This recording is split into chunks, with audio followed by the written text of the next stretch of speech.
Hello everyone, welcome to the Free Study Jam and subscribe this channel for free study of mechanical engineering and general studies। तो आज हम लोग बात करेंगे production के question number 571 से लेके 600 तक। इससे पहले हम लोग आर के जैन बुक से strength of material, fluid mechanics, heat transfer, thermodynamics और थ्योरी ऑफ मशीन को कवर कर चुके हैं। तो इसकी मैंने अलग से प्लेलिस्ट बना दी है, तो आप लोग जाकर उसको देख सकते हैं। इसके अलावा आप लोग टेलीग्राम ग्रुप को ज्वाइन कर लीजिएगा, क्योंकि उसमें हर संडे को फुल टेस्ट होता है फॉर एसएससी जेई। ओके, और टेलीग्राम ग्रुप का नाम है target selection equal to mechanical with GS. तो स्टार्ट करते हैं आज का लेक्चर। तो पहला है friction between chip and tool can be reduced by. तो देखिए हमें इन्होंने क्या बोला है कि हमें चिप और टूल के बीच में जो फ्रिक्शन हो रहा है उसको रिड्यूस करना है। तो क्या करेंगे, स्पीड को हम लोग, जो आपकी स्लाइडिंग वेलोसिटी है उसको हम लोग कर देंगे इंक्रीज़। ठीक, इससे क्या होगा, जो हीट डिसिपेशन है वो भी इंक्रीज़ कर जाएगा। अगर हीट डिसिपेशन इंक्रीज़ करेगा तो जो टेम्परेचर है तो वो क्या होगा, टेम्परेचर आपका डिक्रीज़ कर जाएगा। टेम्परेचर अगर डिक्रीज़ करेगा तो आपका जो फ्रिक्शन कोफिशिएंट है वो भी डिक्रीज़ कर जाएगा। ठीक, तो इस तरह से हमारा जो फ्रिक्शन होगा दोनों के बीच में वो डिक्रीज़ कर जाएगा। सो करेक्ट ऑप्शन होगा आपका D part, increasing sliding velocity. इसके बाद 572 है, for the same amount of metal removal the shear stress induced in orthogonal cutting edge compare to oblique cutting. तो देखिए ऑर्थोगोनल कटिंग में क्या होता है कि जो आपकी चिप है वो फ्लो करती है वो कटिंग एज की परपेंडिकुलर डायरेक्शन में। ठीक, और ऑब्लिक कटिंग में क्या होता है, चिप फ्लो करती है साइडवेज। ठीक, मतलब कि एक मतलब एंगल पर करती है। ठीक, तो जो आपका shear force per unit area होता है इन द केस ऑफ ये ऑर्थोगोनल कटिंग वो होता है ज़्यादा। ठीक, किससे, ऑब्लिक कटिंग से। ओके, तो शियर स्ट्रेस आपकी ज़्यादा होती है than oblique cutting. So correct option है इसमें ए। तो करेक्ट ऑप्शन है इसमें ए पार्ट। इसके बाद 573 है, the increase in back rake angle would affect the surface finish as follows. तो देखिए इसके लिए मैं आपको एक ग्राफ दिखाता हूँ। एक जनरल पेपर मिला था तो उसमें है ये ग्राफ। ठीक, इसमें इन्होंने सरफेस रफनेस और रेक एंगल के बीच में बनाया है। जैसे जैसे हम रेक एंगल को इंक्रीज़ कर रहे हैं वैसे वैसे हमारा ग्राफ क्या हो रहा है, डिक्रीज़ कर रहा है। अगर सरफेस रफनेस कम हो रही है तो सरफेस फिनिश क्या होगी, इंक्रीज़ करेगी। ठीक, तो इसको आप लोग अगर पूरा पढ़ना चाहें तो मैंने ये देखिए ऊपर इसका नाम लिखा हुआ है, international journal of current engineering and scientific research.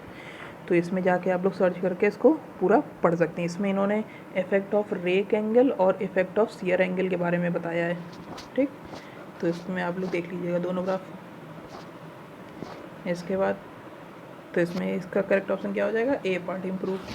इसके बाद 574 है, which of the following is used as cutting fluid for the turning and milling operation on alloy steels. तो इसका करेक्ट ऑप्शन होगा E part, sulphurized mineral oil. Correct option is E part. इसके बाद 575 है, continuous chips will be formed when machining speed is. तो मैंने आपको last lecture में दोनों बताए थे कि मतलब favourable condition for continuous chip और डिसकॉन्टीन्यूस चिप क्या होती है। तो कॉन्टीन्यूस चिप के लिए high speed, high rake angle and low feed, ये होती है आपकी कॉन्टीन्यूस चिप के लिए। तो इसमें इन्होंने स्पीड पूछा है तो आपका करेक्ट ऑप्शन हो जाएगा ए पार्ट, हाई। इसके बाद 576 है, which of the following is a chip removal process, rolling, extruding, die casting, forging, ये सब आपके मेटल फॉर्मिंग ऑपरेशन है। और जो ब्रोचिंग है ये है आपका मशीनिंग प्रोसेस। तो मशीनिंग प्रोसेस है मतलब कि मेटल रिमूव होगा, और अगर मेटल फॉर्मिंग प्रोसेस है तो एक शेप से दूसरे शेप में मेटल चेंज होगा। ठीक, तो इसके बाद 577 है, सेरेमिक टूल्स हमारे किससे बनते हैं, aluminium oxide. Correct option is D part. इसके बाद 578 है, chip discontinuous chips will be formed when machining speed is. तो अभी मैंने आपको बताया था favourable condition for continuous chip. अब अगर डिसकॉन्टीन्यूस चिप की बात करें तो स्पीड लो होनी चाहिए, रेक एंगल लो होना चाहिए, फीड हाई होनी चाहिए। तो इन्होंने स्पीड के बारे में पूछा है तो डिसकॉन्टीन्यूस चिप के लिए लो होनी चाहिए। Correct option is B part. इसके बाद 579 है, the heat generated in metal cutting can be conveniently determined by. तो देखिए हीट की बात हो रही है तो हीट को आप लोग किससे वो करेंगे मेज़र, कैलोरी मेट्रिक सेटअप से। Okay, so correct option is D part. इसके बाद 580 है, poor surface finish results due to, तो पुअर सरफेस फिनिश किसकी वजह से होती है? पोर्स फीड की वजह से। Okay, so correct option is D part. तो इसके बाद हम लोग देखते हैं 581, large jobs on shaper are held with the help of, तो जो लार्ज जॉब्स होते हैं सेपर में उनको हम लोग क्लैम्प्स, बोर्ड्स और स्क्वायर की हेल्प से हम लोग वो होल्ड करते हैं। Okay, so correct option is D part. इसके बाद आपका 582 है, for proper seating of the work in a shaper vice for machining the work, तो इसका करेक्ट ऑप्शन होगा parallels. Okay, so correct option is D part. इसके बाद 583 है, flat thin work is held on planer, तो flat thin work जो होता है उसको हम लोग प्लेनर में टू डॉक्स और स्टॉप्स की हेल्प से होल्ड करते हैं। ओके, तो 583 का करेक्ट ऑप्शन क्या हुआ? B part. इसके बाद 584 है, cylindrical parts are held on planer, अब ये बात क्या कर रहा है? सिलेंड्रिकल पार्ट्स की। इससे लास्ट वाले क्वेश्चन में किसकी बात हुई थी? थिन पार्ट्स की। ठीक, तो सिलेंड्रिकल पार्ट्स को हम लोग किससे होल्ड करेंगे? V blocks, T boards and clamps, so correct option is C part. इसके बाद 585 है, the feeding of the job in a shaper is done by, तो देखिए सेपर में फीडिंग होती है बाय द टेबल मूवमेंट और प्लेनर में जो फीडिंग होती है by the tool movement.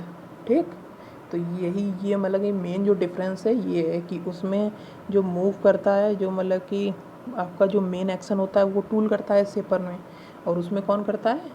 Table करती है। ठीक, और फीडिंग कौन कौन करता है? फीडिंग करेगा सेपर में टेबल और प्लेनर में टूल।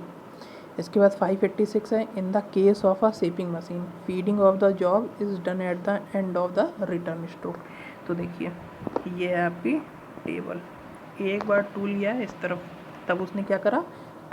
तब उसने करी कटिंग, तो वो हो गया कटिंग स्ट्रोक। अब ये जब वापस आएगा तो ये होगा रिटर्न स्ट्रोक, क्योंकि जब ये वापस आएगा तो ये जो टाइम है जितने में ये वापस आ रहा है ये टाइम वेस्ट मतलब कि हो रहा है, क्योंकि इसमें ना तो कुछ कटिंग हो रही, कोई मतलब फंक्शन नहीं हो रहा है, इसीलिए जो ये टाइम होता है रिटर्न स्ट्रोक का ये कम होता है देन कटिंग स्ट्रोक। ठीक, तो इसमें आपका 586 का हो जाएगा feeding of the job at the end of the return stroke, तो जब ये यहाँ पर आ जाता है तो at the end of the return stroke पे फीडिंग होती है। ठीक, 587 है, in the case of a shaper equipped with Whitworth mechanism, तो इसमें क्या होगा? Return stroke is faster than the cutting stroke, अब ये भी मैंने आपको बताया क्यों। 588 है, the cutting speed of the tool in a mechanical shaper is, तो इसका जो वो होता है ग्राफ वो इस तरह से होता है। ठीक, हाई होती है at the middle of the cutting stroke. ठीक, तो करेक्ट ऑप्शन है सी पार्ट। इसके बाद 589 है, size of shaper is specified by the, ये क्वेश्चन काफ़ी बार अलग अलग एग्जाम में वो पूछा गया है। ठीक, तो इसको आप लोग ध्यान से देखिएगा, ये क्वेश्चन आपका गेट तक में भी आया है, ईएस में भी आया है। ठीक, तो ये क्वेश्चन आ सकता है आपके में। तो size of shaper is specified by the length of stroke, so correct option is A part. इसके बाद 590 है, a shaper employs following for quick return motion, तो Whitworth mechanism, crank and slotted lever mechanism, hydraulic mechanism, इनमें से किसी का भी use कर सकते हैं। ठीक, करेक्ट ऑप्शन है डी पार्ट। ये हाइड्रोलिक मैकेनिज्म वाला मैं आपको बता दूं, इसका हम लोग बेसिकली यूज करते हैं जो हमारा रिटर्न स्ट्रोक होता है उसको हमें यूटिलाइज़ करने के लिए, ठीक, अच्छे से उसको यूटिलाइज़ करने के लिए हम हाइड्रोलिक मैकेनिज्म का यूज करते हैं। ठीक, जो उसमें वेस्ट हो जाता है ना टाइम, क्योंकि वापस आने में कटिंग तो होती नहीं, तो उसको हमें यूटिलाइज़ करना है। इसके बाद 591 है, to prolong the life of shaper tools after they are ground they should be lapped. Okay, so correct option is A part.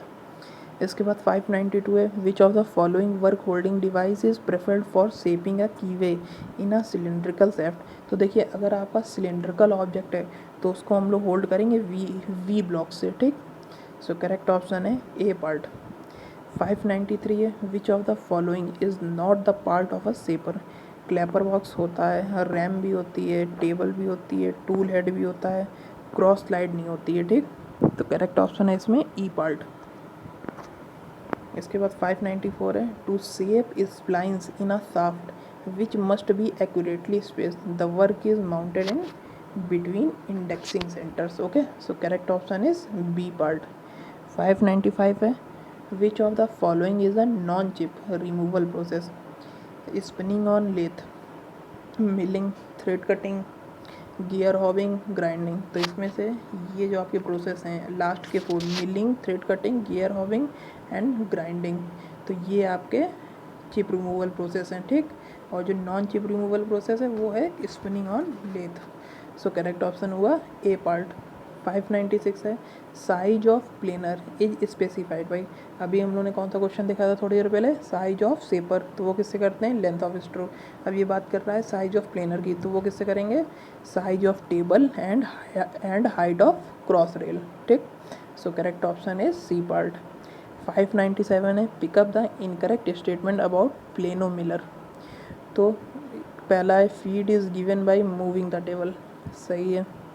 इसके बाद बी है, in comparison to planing the machine the table movement is slower, ये भी सही है। Used for production of large surface, ये भी सही है। D part, cutting can be done on 3 sides of the work at the same time, ये भी सही है। तो इसमें इन्होंने ई जो है वो तो कॉन्ट्राडिक्ट हो गया डी का, cutting can be done on 1 side only at a time, तो आपका जो इनकरेक्ट स्टेटमेंट है वो है ई पार्ट, ठीक। सो करेक्ट ऑप्शन आपका हो गया ई पार्ट। इसके बाद 598 है, too low a feed rate in a milling operation would be. अगर फीड रेट आपका लो होगा तो cause the cutter to rub and scrape the surface of work instead of cutting and dull the tool quickly, ठीक। So correct option is C. जो हमारा cutter है, जो milling cutter है वो हमारा रब हो जाएगा, ठीक। और जो हमारा वर्क पीस है उस पर स्क्रैप आ जाएगी सरफेस पे। 599 है, feed rate in milling operation is equal to. तो हमारा फीड रेट पर टूल जो होता है वो हमारा होता है F/NZ, ठीक, F/NZ। तो feed rate in milling operation कितना हुआ, FT into N into AZ, तो N इंटू ये आपका C पार्ट, ठीक। तो इसको आप लोग याद कर लीजिएगा फॉर्मूला। 600 है, depth of finishing cut on milling machine is of the order of. तो डेप्थ ऑफ फिनिशिंग कट जो होती है मिलिंग मशीन है वो कितनी होती है, तो वो होती है 0.4 से लेके 0.8 mm तक। तो ये आपके हो गए 30 क्वेश्चन। तो नेक्स्ट 30 क्वेश्चन हम लोग देंगे, तो हमारे हो गए 600 क्वेश्चन, ठीक। अप्रॉक्स हम लोग हाफ हम लोग ने पूरी कवर कर ली है प्रोडक्शन। तो इसके बाद हम लोग जब ये हमारी मतलब फिनिश हो जाएगी उसके बाद हम लोग मशीन डिज़ाइन स्टार्ट करेंगे, ओके। तो आप लोग टेलीग्राम ग्रुप को ज्वाइन कर लीजिएगा ध्यान से, और इस चैनल को भी सब्सक्राइब कर लीजिए। So thank you guys and subscribe this channel.